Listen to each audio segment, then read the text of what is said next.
साकी और रिंद मीना और सागर की दास्तां, आओ सुनाऊं मैं तुम्हें अंदर की दास्तां। वो थी कभी जो एक अचंभे की कहानी, है आज के हालात में घर घर की दास्तां। पहले ही जिंदगी से बड़े खौफजदा हैं, अब शेख जी सुनाएंगे महशर की दास्तां।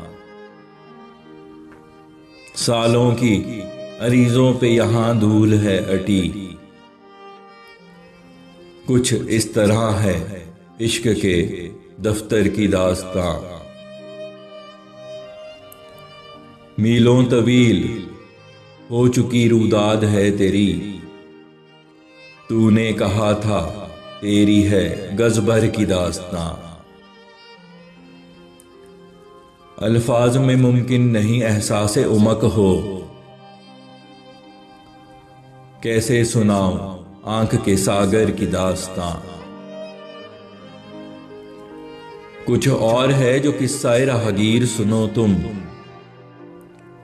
यकसर मगर है मुख्तलिफ रहबर की दास्तां।